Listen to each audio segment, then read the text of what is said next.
আসসালামু আলাইকুম। আমরা 2024-এর এক্সারসাইজ 2 এর রাজশাহী বোর্ডের কোশ্চেনটির সি নাম্বার আজকে সলভ করব।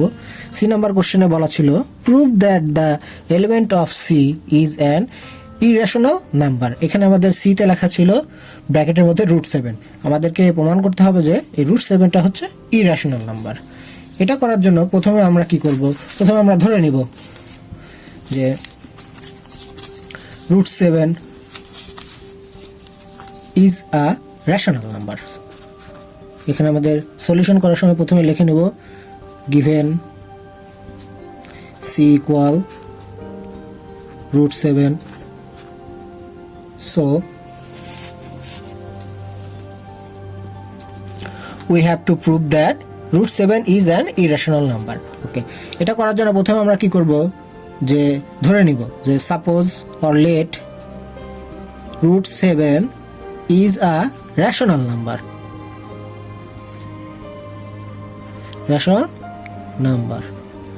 and there are two mutually prime number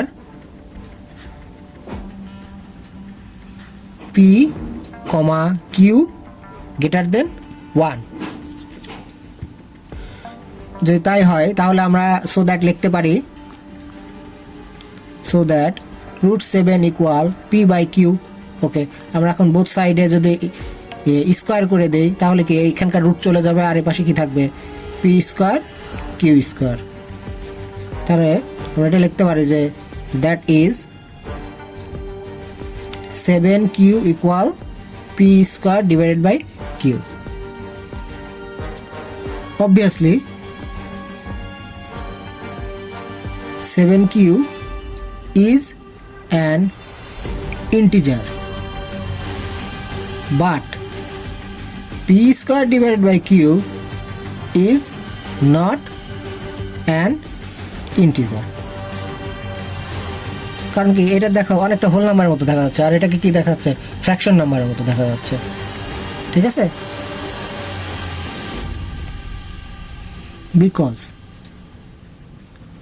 because p and q are natural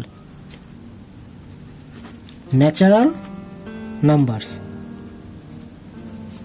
and they are mutually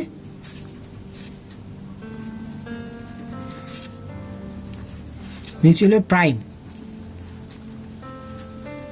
and q greater than 1। এটা আমাদের প্রথম শর্তেই লিখে নিয়েছিলাম, এই যে উপরের যে শর্তটাতে আমরা লিখে নিয়েছিলাম।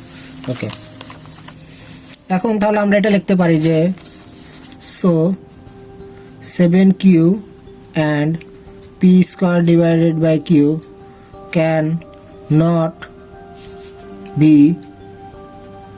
equal, that is 7q not equal p² divided by q। So √7 cannot be expressed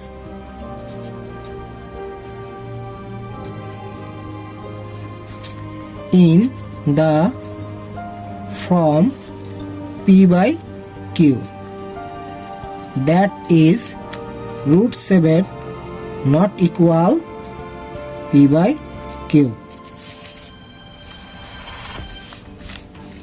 not equal p/q। So √7 is an irrational number, proved। মোট কথা হচ্ছে আমাদের √7টা যে ইরেশনাল নাম্বার, এটা আমাদের দেখানোর জন্য আমাদের p/q নট ইকুয়াল যে √7 এটা প্রমাণ করতে হবে। কারণ আমরা আলাদাভাবে যখন দেখতেছি p আর q ন্যাচারাল নাম্বার, কিন্তু যখন আমরা ফ্র্যাকশন আকারে লিখতেছি সেটা আর তখন আর ন্যাচারাল নাম্বার থাকতেছে না। That's why √7 is an irrational number. আশা করি তোমরা বুঝতে পেরেছো। কোনো কোশ্চেন থাকলে আমাকে অবশ্যই কমেন্টসে জানাবে।